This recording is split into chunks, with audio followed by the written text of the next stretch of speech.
525,600 minutes. 525,000 moments so dear. 525,600 minutes.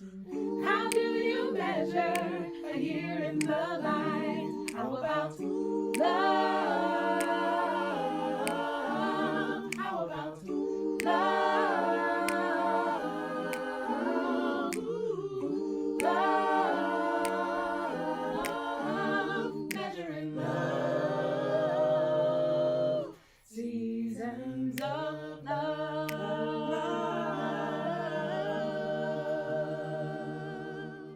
Dr. Naria Harrington is an author, speaker, and professional therapist.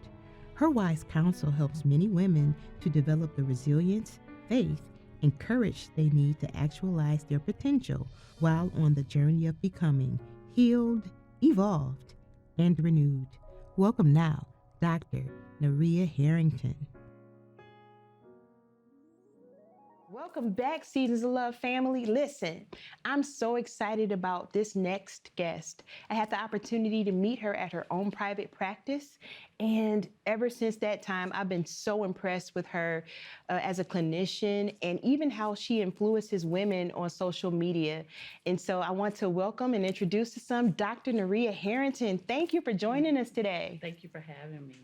Listen, so tell us a little bit about yourself. How did you get started, and what are you passionate about? Well, I'm extremely passionate. First of all, thank you for having me. This is just a great opportunity to just share on a deeper level of my passion and commitment to well-being for not just only women, but just for men and women. But personally and professionally, I am committed. I have a private practice, which is called Time of Glory Counseling Services. And I have a new ministry is called Becoming Her. And that Her stands for Healed, Evolved, and Renewed. So I'm just so committed, Rashida, to helping women to walk in wholeness, and that is in their everyday life, that is in their emotional life, their spiritual life, and just overall well-being. Awesome. Now listen, we all know that we are doing the Seasons of Love edition, the at-home edition, because we're living through a pandemic. We're still able to thrive. We're still able to enjoy moments. We're still able to be creative and to come together to form communities. And so I appreciate the work that you're doing. But I also know that there are a lot of people that's experiencing a lot of emotional and mental angst, whether it be because of social isolation or just maybe not even being able to connect to their mental health resources that they normally had access to due to the restrictions. So can you give us a couple of pointers about what people can do to stay emotionally and mentally healthy and well during this time of, for some, social isolation or one of the things, I just flew home from visiting my mom, and I was in the airport paranoid. Legit paranoid, because people didn't have on masks. I had on 3 masks and a face shield and a hazmat suit. I have a hazmat suit. But my point is, managing anxiety about when you do go out into the world. Can you help us to maybe engage some tools that God already gave us, but we may not know how to access readily? Yeah. First I want to say to those that are suffering on a deeper level during this pandemic, because what I've noticed is that people have occurred extreme loss, and that's multiple family members, that's loss of income, that's loss of socialization. And so first I just want to say to those that are struggling, connect. I did a talk this morning helping those that are grieved, and one of the points that I brought out was that we all need an empathic witness. That is someone that can deeply empathize with us. And sometimes that goes beyond our family members. See, a lot of people think they're stuck because they don't have family or even sometimes friends who understand. But we all need someone to talk to that we can hear on the other end after we've shared deeply. I understand. It's not necessarily to try to fix a person, to try to make it okay, but just to let a person know you've been heard. You've been seen. So I just want to say you can connect on social media. There are many platforms now that are providing opportunities in the form of support groups. You can share in that way. And also now therapy is gone text. You can text, you know, your therapist, and you can connect via email. You can connect through support groups through your local church. There are many, many ways to connect. Isolation is not healthy, and it also avoids healing. And it is my desire that we all find ways that help us to grow during this season and not necessarily find ourselves in a worse place than when the pandemic started. Absolutely. Yes. And I think connection is so important. Now, as a mother of 4 children who have been in the house with all 4 children this entire pandemic, you know, yeah, you know, I love my children. Those are my babies. They are the joy of my life. But sometimes you need some space from the people that you're sharing pandemic space with. So are there some suggestions that you can give us to help us not go crazy when we're going stir crazy with the people that we absolutely love, but maybe we just want a little reprieve, just a little? Absolutely. What I suggest is sacred space. Okay. This is mom's sacred space from 1 to 2. And during this sacred time, no one comes in. And after 2, then, you know, I am back community involved. And so it's important for us to have that downtime, that sacred space, just for reflection, if nothing else. And so I deeply empathize with moms who have to virtual homeschool and all of that and try to make sure everything is well. But I do want to throw this in there too. Make sure there's self-care that's being taken forward. Because if you don't have self-care, you won't be able to care for others. And so during this time, what I've seen people do is sometimes go out of their way to help other people, but they don't help themselves. And I like to say on the plane, they say, put the mask on yourself first. Absolutely. And so I just want to encourage everyone that's, you know, trying to find a way to navigate the healthy places during this time: self-care, sacred space, and connection. Awesome. Well, you know, as we wind down our time together, you've been amazing. Thank you again for all the wisdom that you shared. As we prepare to go into a new season, we're in fall and we're going into winter, and we really don't have an idea how long this particular trial is going to last. Can you leave us with some lasting thoughts of encouragement, and then tell people how they can connect with you if they would like to engage with your resources and your expertise? First, I want to say that we must have a plan, right? If we fail to plan, then we plan to fail. We have to have a plan because we are in uncertain times, but we don't serve an uncertain God. And God has always already given us his written word, and we can find comfort and refuge in him. And as we seek him with our whole hearts, he gives us wisdom how to navigate these uncertain waters. And so I want to say there are many things that you could do to continue to thrive during this time. And that is, you can journal. That means you can pour out your thoughts in some type of way. And it doesn't have to be with necessarily a journal, a pen and paper, but it could be electronically. And then you can exercise. You can find ways to, you know, create positive energy. You can, you know, pray deeply. You can create a prayer group. You know, that's just a suggestion. You know, you might want to connect with people who also, you know, have like-minded passions. And during this time, you start a prayer group. And it could be 1 or 2 people. It just doesn't have to be 10 or more.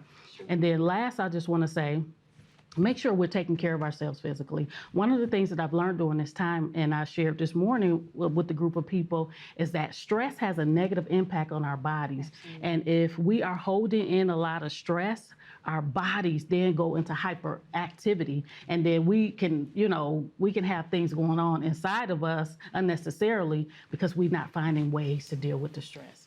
And can you give us some indicators of stress? Because you know, stress is when you have cortisol stored in your body, you might start to develop excess abdominal fat. Yes. What are some other things? Because like one of my mentors said to me, Rashida, you are stressed. And I was like, I don't feel stressed. I'm happy. And she said, no, you're stressed. And I'm like, I don't know when I'm stressed. She said, that's because you've carried stress pretty much all of your existence. So I'm one of those people who don't know, like I have to almost be at the place of breaking to say, wait a minute, I'm not well. Okay. So how do you identify stress? How can we self-identify stress? Yeah.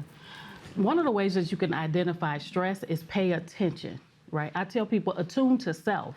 right? Sometimes we're carrying stress in our shoulders, like your neck is stiff. You might wake up, your neck is stiff. You may have problems sleeping at night. You may be highly irritated when you're not usually as irritated. You might find yourself just walking around in a low mood.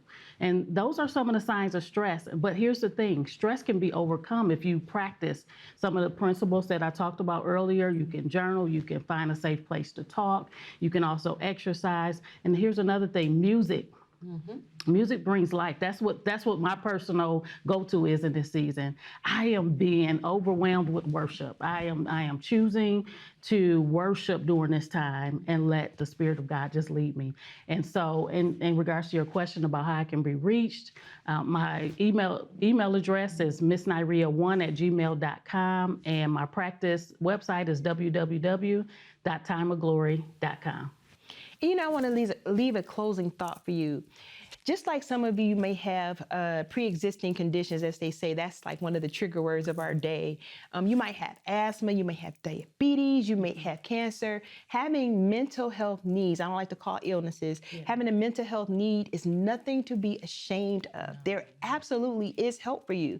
There's nothing wrong with calling a therapist. Like when I'm having an asthma attack, there's some levels of the asthma I can manage on my own. I'll get my nebulizer, I'll grab my inhaler, but then there's times when the asthma gets beyond my ability to self-regulate, and I have to go to what? A doctor. Right. So sometimes you might be experiencing some mental health anguish that's beyond your ability to self-regulate. There is no shame, right, Dr. Harrington, in asking for the help that you need.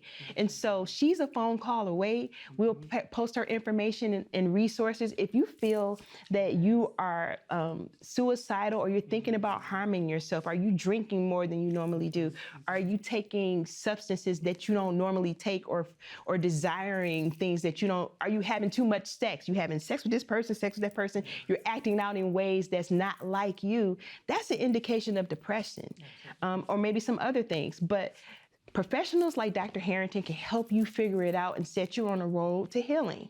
And so we just want you to know that there is love and there is hope for you. And Dr. Harrington, thank you so much. Your wisdom was amazing. And thanks for sharing. Thank you so much for having me. God bless.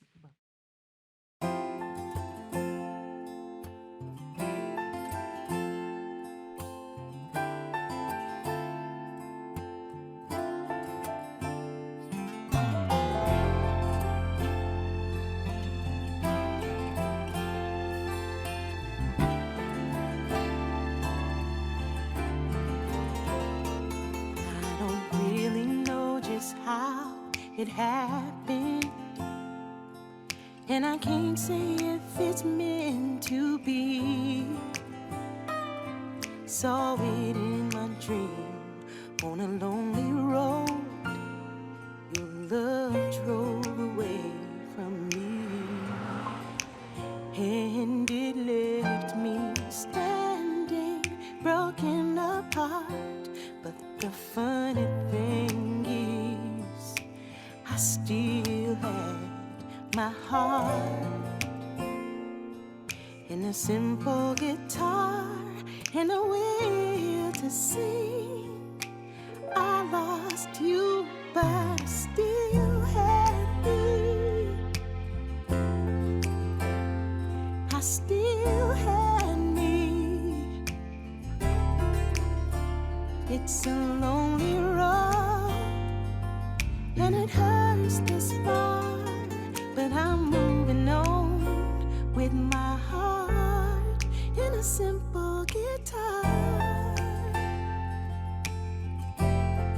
A simple guitar. It's a lonely road, and it hurts this far, but I'm moving on with my heart.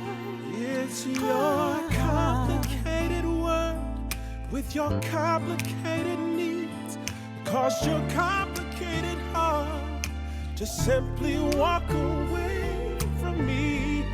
And that little joy that we made together is the only part of you left in me. Oh, I'm so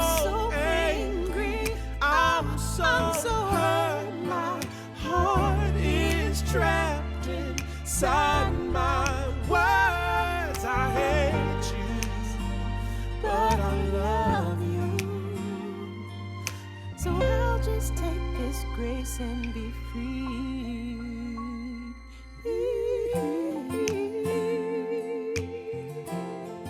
I wanna be free, darling.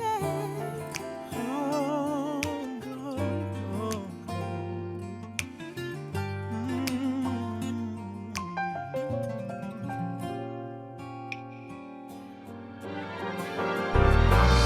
If I'm real honest, as I'm watching you leave, you know my heart is truly breaking. But I'm starting to breathe. The sun is still shining, and it feels so right. It's less and less of you slowly bringing me life again. bringing me life again. Oh, it's a long, lonely road, but I'm moving on. I'm moving on, and I still have me.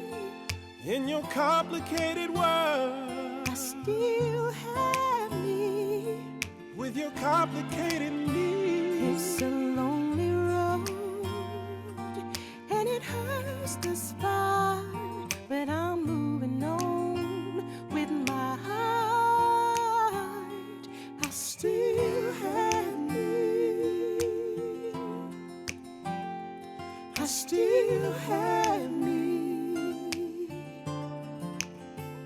It's a lonely road, and it hurts this far, but I'm moving on.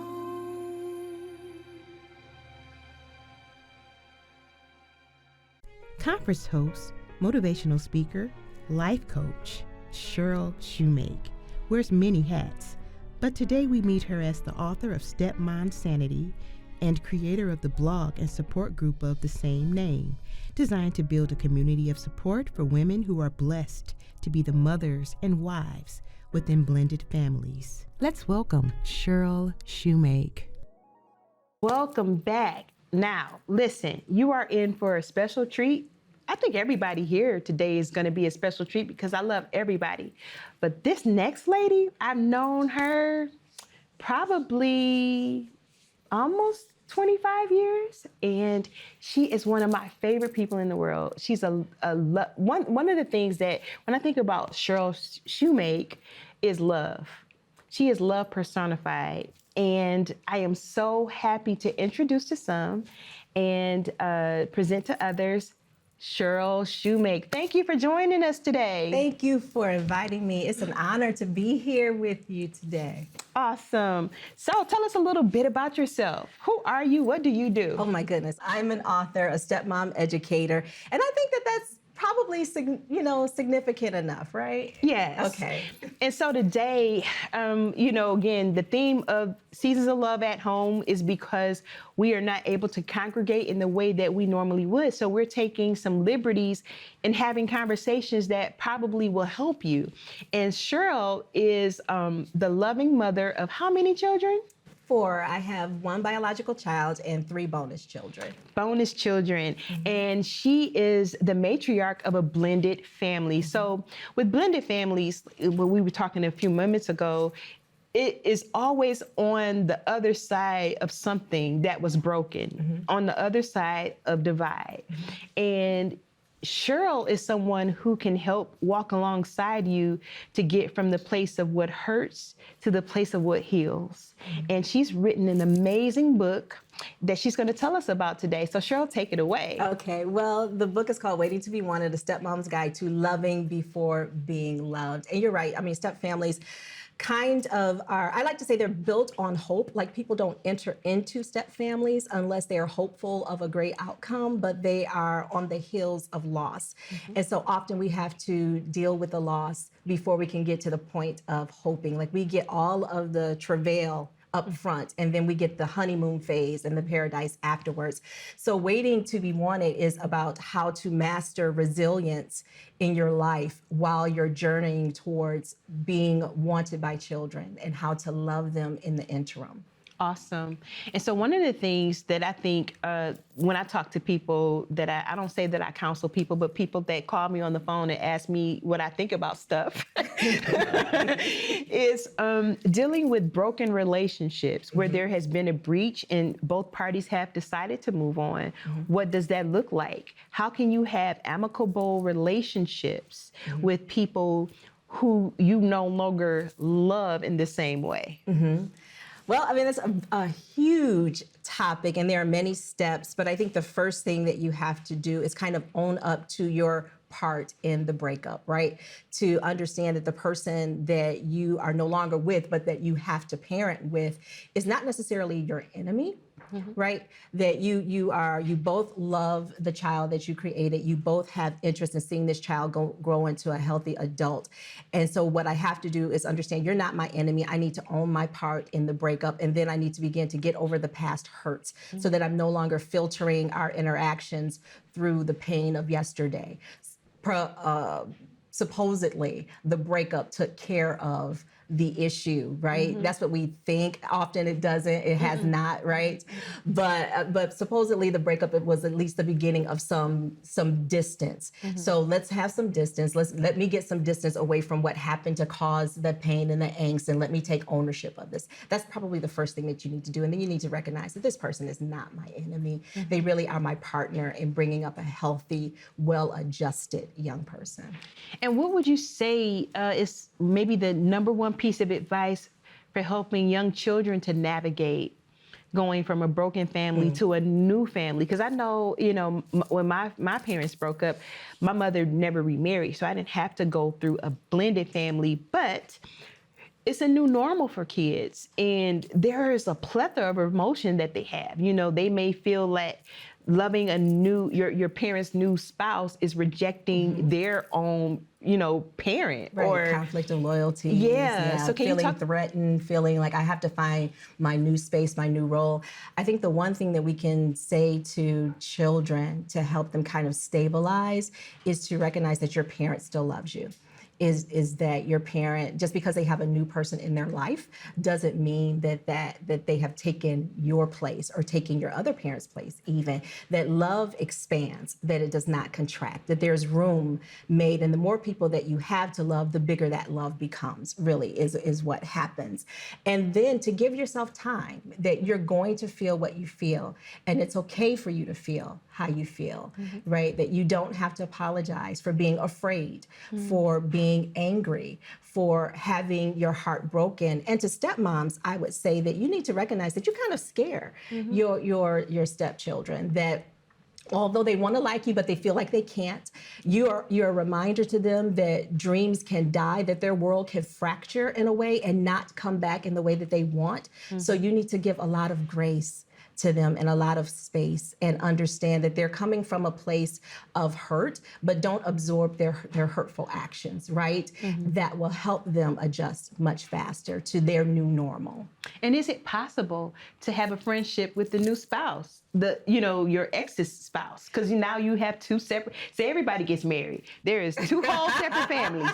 And is it possible to have a healthy friendship with the ex's new boo? Well, I would say this. I would say that should not be your goal. Okay. Because relationships are two-way streets, right? And so while one person may be completely open and amicable to that, another person may not be for whatever reason, right? So I think the best that you can do is, just own your own stuff, take your own agency in it, and say, as much as it lies with me, I'm going to be at peace. I'm going to treat this person with respect. I'm going to engage this person in a way that's conducive for the family to be whole and to be healthy.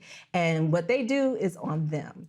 Amen. And listen, a lot of what you said today, while it is directed at blended families, absolutely can be applied in regular relationships, right? And so I am so excited. I know y'all excited too. We are so excited to get your new book. So tell us when it's coming out, where we can get it.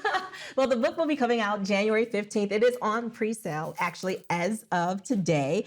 You can get the book from our website, www.stepmomsanity.com. I love Stepmom Sanity. By the way, can I tell them what Sure. Okay, so Stepmom Sanity is a Christ-centered sister circle of support here to provide help and hope for stepmoms who are there, wherever your there is. And there's a wide spectrum of there in step family life from stepmoms who have been there. We want to empower, equip, and encourage you to thrive in your God-given role without losing your mind. And we are here to make sure that we are giving you the tools. We like to say I have adopted Family Life Blended's methodology, that we are biblically based and research informed. So you are going to get what you need in order to succeed as a stepmom. And the book will be available on January 15th, pre-sale today. You can get it at the website, www.stepmomsanity.com, Amazon, Barnes & Noble, wherever you get your books. Also, if you're a stepmom out there and you want to have a community of support around you, like and follow us on Facebook, Instagram, and Twitter at Stepmom Sanity, and listen to the Stepmom Sanity podcast wherever you get your podcast fix. Awesome. I got a question though. Yeah. Is there a similar resource for stepdads? I have not found a similar resource for stepdad. So if there's a stepdad out there who feels called to fill in that gap, please do so. It is so vastly needed. You know, this is not a conversation that we have very often, especially in the church. And there's a huge need gap with step families. And so I would love to see a stepdad step up, Awesome. if you will. Yeah. Awesome. Well, listen, Cheryl, thank you so much for joining us today. I know that you all were blessed by what she had to say. And again, if you find yourself needing some additional support, you're a stepmom, please visit her resources. And I wonder, one more question, because I'm always asking about children. Sure. Do resources like this exist for stepchildren? Not on this broad of scale, but there are some resources out there. There are books. And again, we have heard from a therapist earlier today. I highly recommend for step families to have a therapist on speed dial. You want to get your children into therapy, get them talking in a safe space where they can get help and get support and be able to move on. But a platform like this, Rashida, you're just coming up with a lot of great ideas. And I'm thinking somebody out there is going to catch it and run with it. Listen, I'm an ideal queen. If you're my friend, I'm always saying, this is what you need to do.